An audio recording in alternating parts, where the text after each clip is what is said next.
Good morning dear student. जैसा कि आपके ऑर्गेनिक फार्मिंग सब्जेक्ट के पिछले लेक्चर में हम लोगों ने बात की थी FYM के बारे में कि FYM होता क्या है, इसकी प्रोसेसिंग कैसे होती है, इसको बनाया कैसे जाता है, इसके पिट्स की खुदाई कैसे होती है।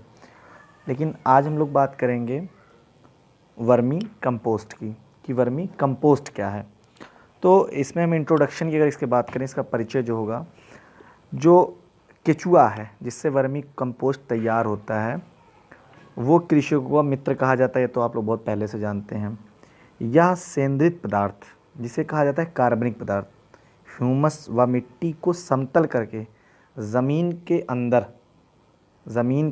अंदर अन्य परतों में फैलता है या फैलाता है, जिससे ज़मीन पोली होती है। पोली का मतलब है कि खोखली होती है और हवा का संचार वहाँ पर बढ़ जाता है, जल धारण क्षमता बढ़ जाती है। केचुए के पेट में जो रासायनिक क्रिया व सूक्ष्म जीवाणु क्रिया होती है उसमें भूमि में पाए जाने वाले नाइट्रोजन, फास्फोरस, पोटास, कैल्शियम व अन्य सूक्ष्म तत्वों की उपलब्धता बढ़ती है। मिट्टी में नाइट्रोजन 7 गुना, फास्फोरस 11 गुना और पोटास 14 गुना बढ़ोतरी होती है। केचुआ का खाद या वर्मी कंपोस्ट की अगर हम लोग बात करें तो ये पोषण पदार्थों से भरपूर एक उत्तम जैव उर्वरक है। जैसा कि मैंने बताया था, जैव उर्वरक, ऐसा उर्वरक जो जीवों से तैयार किया जाए। यह केचुआ आदि कीड़ों समेत वनस्पतियों तथा भोजन के कचरों आदि के विघटित से बनाई जाती है। बात करें अगर मनुष्य के लिए इसका महत्व, ये ध्यान देने वाली बात है कि मनुष्य के लिए इसका महत्व सर्वप्रथम सन 1881 में विश्वविख्यात जीव वैज्ञानिक चार्ल्स डार्विन ने अपने 40 वर्षों के अध्ययन में बताया। किसके बारे में? वर्मी कंपोस्ट के बारे में बताया। और जो वर्मी कंपोस्ट होता है ये सॉइल की फर्टिलिटी, प्रोडक्टिविटी और उसके भौतिक एवं रासायनिक गुणों को लंबे समय तक बनाए रहता है। आप लोग देख सकते हैं वर्मी कंपोस्ट किस तरह से है। ये जो वेस्ट मटेरियल हैं, फिर इसमें केचुए हैं, ठीक है ना। हम लोग और आगे बढ़ते हैं। वर्मी कंपोस्ट है ना, तो वर्मी कंपोस्ट जैसा कि आप लोग देख रहे हैं, मैंने डेफिनेशन नेट से निकाली है तो आप लोग देख लीजिए। वर्मी कंपोस्ट केचुओं की मदद से कचरे को खाद में परिवर्तित करने हेतु कचरे को नियंत्रित वातावरण में केचुए को नियंत्रित वातावरण में पाला जाता है। इस क्रिया को वर्मी कल्चर कहते हैं। यानी केचुए को पालने की क्रिया वर्मी कल्चर कहलाती है। और केचुओं द्वारा कचरा खाकर जो कास्ट निकलती है, यानी जो उसका डिब्रिस मटेरियल निकलता है, वेस्ट मटेरियल निकलता है केचुए का, उसे एकत्रित रूप से वर्मी कंपोस्ट कहते हैं, ठीक है ना। और अब आगे बढ़िए, हम लोग बात करेंगे इंट्रोडक्शन की। तो इंट्रोडक्शन मैंने अभी दे दिया इसके बारे में। अब हम लोग फिर डेफिनेशन की बात, तो मैंने एक डेफिनेशन आपको दे दी कि केचुए को पालने की क्रिया वर्मी कल्चर कहलाती तथा उससे तैयार खाद को हम लोग वर्मी कंपोस्ट कहते हैं। अब हम लोग बात कर रहे हैं जो इंग्लिश में डेफिनेशन आप देख रहे हैं, vermicompost is the product of the decomposition process. Decomposition process सड़ाने की एक प्रक्रिया है, using the various species, different level के केचुओं के एंड अर्थवार्म, जिसे हम केचुआ कहते हैं, जिससे तैयार किया जाता है। आप लोग देख रहे हैं।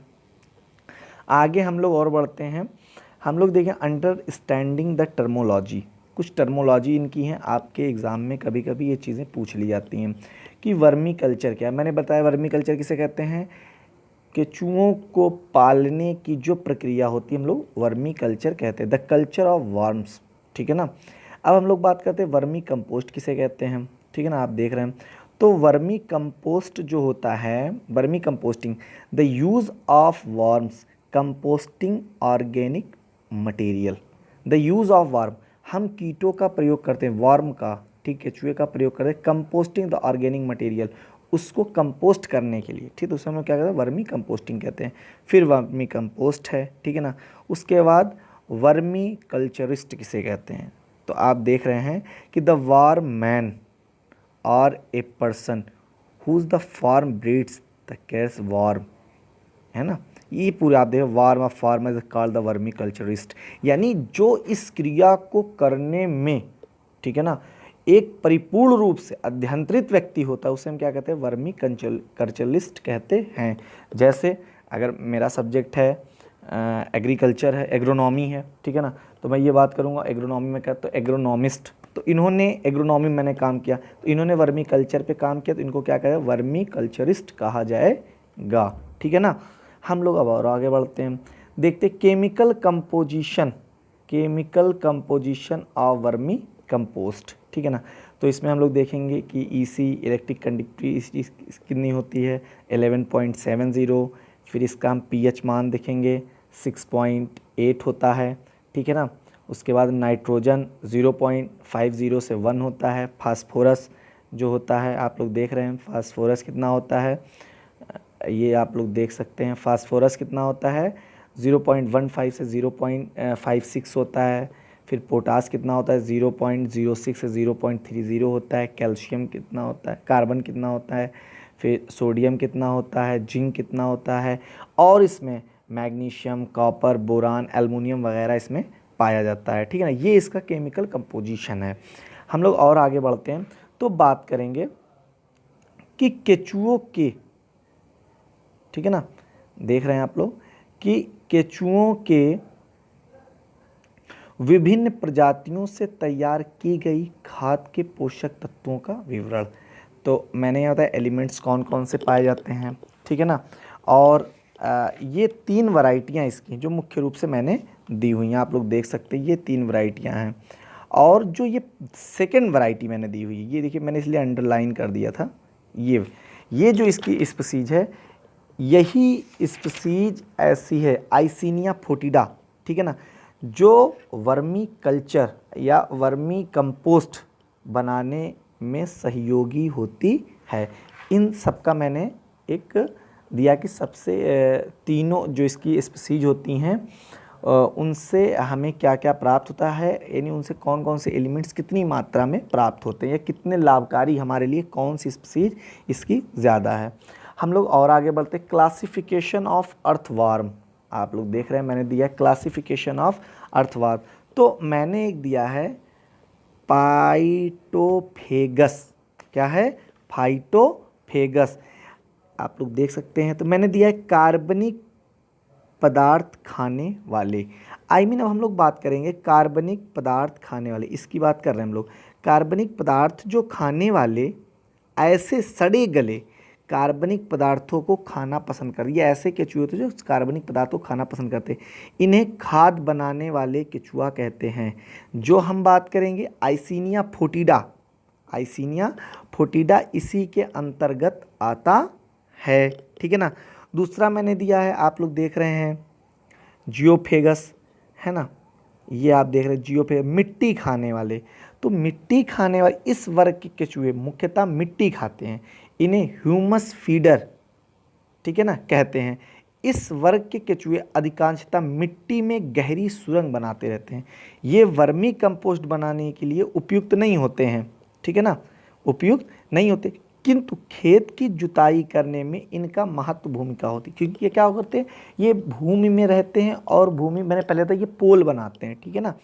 अब मैंने जो इनका वर्गीकरण किया है आप देख सकते हैं, क्लासिफिकेशन किया है, वो इन 3 भागों में किया है, ठीक है ना। आप लोग देख कि है एपिजेइक है, ठीक है ना, एपिजेइक, उसके बाद फिर एंडोजेइक, फिर एनेसिक।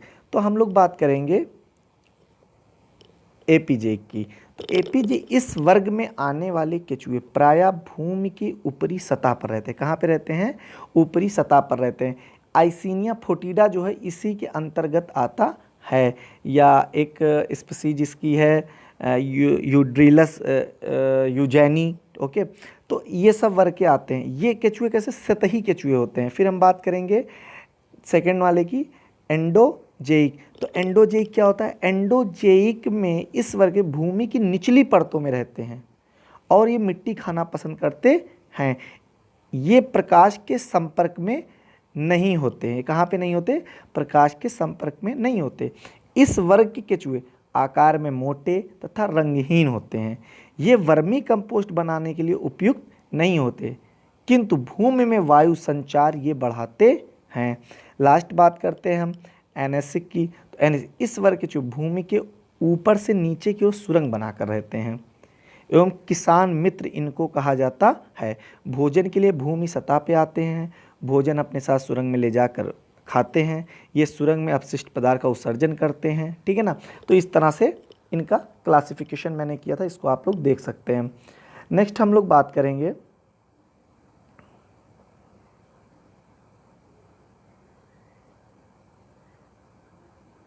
ठीक है ना, हम लोग बात करें इम्पॉर्टेंस स्पीसीज ऑफ अर्थवार्म। तो मैंने दिया है इनिशिया फोर्टिडा, ठीक है ना, ये आप देख सकते हैं जो पहली है ना, आइसिनिया फोर्टिडा। तो आइसिनिया फोर्टिडा मैंने पहले बता दिया था कि ये कैसे हमारे लिए सबसे लाभकारी होते यही है, और इनकी कुछ कैरेक्टर होते हैं, जैसे ये जीवित केचुए लाल, भूरे या बैगनी रंग के होते हैं। ध्यानपूर्वक देखने पे इनका पृष्ठ भाग पर रंगीन धारियाँ बनी होती हैं, ठीक है ना। ये प्रतिपृष्ठ भाग पर केचुए में शरीर पीले रंग का होता है। ये केचुए 3.5 से 13 सेंटीमीटर 3.5 से 13 सेंटीमीटर लंबे होते हैं। इनका जो व्यास होता है 3 से 5 mm तक होता है, और ये सभी ताप यानी एटमॉस्फेयर में रह सकते हैं। आर्द्रता, सुग्राहता, ये वातावरण के अनुकूल जल्दी किसी भी कोई भी वातावरण उसमें बहुत जल्दी ये ढलना पसंद करते हैं। और ये परिपक्व केचुआ शरीर वजन जो होता है, एक परिपक्व एक मैच्योर जो केचुआ होता है आइसिनिया फोर्टिडा स्पीसीज का, उसका वजन 1.5 ग्राम होता है, ठीक है ना। और ये जो हैं एक वयस्क केचुआ औसतन तीसरे दिन तक एक कोकून बनाता है, तथा प्रत्येक कोकून से हैचिंग के बाद 23 दिन में 1 से 3 केचुए उत्पन्न होते हैं। दूसरा है आइसिनिया एंड्रेई। यह केचुआ समान रूप से लाल रंग का होता है, जो आइसिनिया फोर्टिडा से अलग पहचान करने में सहायक होता है। शेष गुण आइसिनिया फोर्टिडा की तरह ही होता है, यानी जो आइसिनिया एंड्रेई है, आप सेकंड वाला देख रहे हैं, ये आइसिनिया फोर्टिडा की तरह ही होता है। अब हम लोग बात करते हैं थर्ड नंबर, आप लोग देख रहे होंगे कि पायरोनिक्स एक्सकैवेट्स, है ना। इनके कुछ लक्षण इस तरह से हैं, कैरेक्टरिस्टिक्स इस तरह से है कि विश्व में अनेक भागों में इनका उपयोग केचुआ खाद बनाने के लिए किया जाता है। इसके शरीर पर पृष्ठतल होते हैं, बैगनी लालिमा युक्त भूरे होते हैं, है ना। तो ये सब इसके कैरेक्टर होते हैं। ये इसकी लंबाई जो होती है 2.3 से 12 सेंटीमीटर तक लंबे होते हैं, और इनका जो व्यास होता है 2.5 mm होता है, ठीक है ना। केचुआ 21 से 22 दिनों में एडल्ट होकर 24वें दिन में कोकून बनाना प्रारंभ कर देते हैं, ठीक है ना। अब हम बात करते, आप देख रहे होंगे कि 4 पॉइंट पे यूड्रिलस यूजिनी। तो इसके कुछ कैरेक्टर इस तरह से हैं कि इसका रंग जो होता है भूरा होता है, ललिमा युक्त होता है, ये गहरे बैगनी पशु के मांस की तरह होता है। इसका जो रंग होता है 4th नंबर पे जो है यूड्रिलस यूजिनी, इसका जो रंग होता है वो पशु के मांस की तरह होता है। इसकी लंबाई 3.2 से 14 सेंटीमीटर तक तथा व्यास इसका 5 से 8 mm तक होता है। यह 40 दिनों में एडल्ट होता है, वयस्क हो जाते हैं, ठीक है ना। अब हम लास्ट वाले की बात करते हैं, लैम्पीटो मोरिटी हैं। तो इस केचुए का शरीर गहरे पीले रंग तथा शरीर अग्रभाग बैगनी युक्त होता है। इसकी जो लंबाई होता है 8 से 21 सेंटीमीटर तक होती है। सबसे लंबा केचुआ जो पाया जाता है वह लैम्पीटो मोरिटी स्पीसीज का ही पाया जाता है। अब हम लोग इसकी बात करते हैं प्रोसेसिंग की। इसको अगर हम बना रहे हैं, ठीक है, केचुआ खाद बना आवश्यक कच्चा माल, मशीनरी वगैरह, तो प्रोसेसिंग ऑफ, आप देख रहे हैं कि processing of vermi compost and material. तो क्या क्या लगता है, काऊ डंग, गोबर लगता है, फिर एग्रीकल्चर वेट्स जो कृषि के कूड़ा करकट होते हैं, प्लांट रेसिड्यूस्ड होते हैं, यानी पत्तियां हो गई, ये सब हो गिरते हैं जंगलों में, उनको भी हम लोग इकट्ठा करके स्टोर करके उसमें फिर वर्मी कंपोस्टिंग कर सकते हैं। अर्बन वेस्ट, अर्बन मीन्स होता है, एक होता है रूरल, एक होता है अर्बन। रूरल मीन्स ग्रामीण क्षेत्र, अर्बन मीन्स शहरी क्षेत्र। तो जो शहरी क्षेत्र में कूड़े कचरे पाए जाते हैं उनका हम प्रयोग करते हैं वर्मी कंपोस्ट बनाने में। फिर आप लास्ट पे देख रहे हैं इंडस्ट्रियल वेस्ट, जो कारखानों से कूड़े कचरे निकलते हैं। अब लास्ट पॉइंट पे हम लोग देखें केचुए की खाद बनाने हेतु आवश्यकताएं, हमें किन किन चीज़ों की आवश्यकताएं पड़ती है। तो हम लोग देख सकते हैं, मैंने दिया साइट्स ऑफ यूनिट्स, इसमें 150 टन वर्मी कंपोस्ट को बनाने के लिए 5000 स्क्वायर फीट, आप देख सकते हैं 5000 स्क्वायर वर्ग फीट स्थान की आवश्यकता होती है।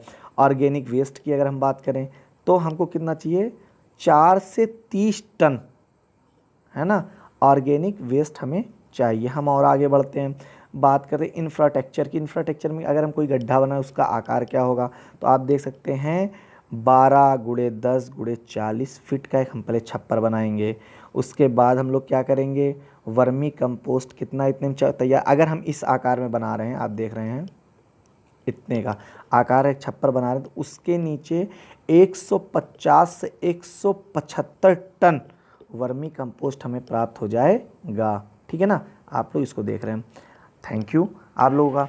अब हम बात ये करेंगे वर्मी कंपोस्ट में अभी आपकी कुछ चीज़ें बची हुई हैं, इसका हम लोग नेक्स्ट लेक्चर में बात करेंगे, आपके 5th लेक्चर में बात करेंगे। ठीक है ना, बात ये होगी कि वर्मी कंपोस्ट बनाने की विधियाँ कौन कौन सी होती हैं, ठीक है ना, मेथड्स कौन कौन से होते हैं इनका, ठीक है, method of preparation of vermi compost, फिर इसके कुछ स्टेप्स हैं बनाने की कि हम लोग बनाएंगे कैसे, ठीक है ना।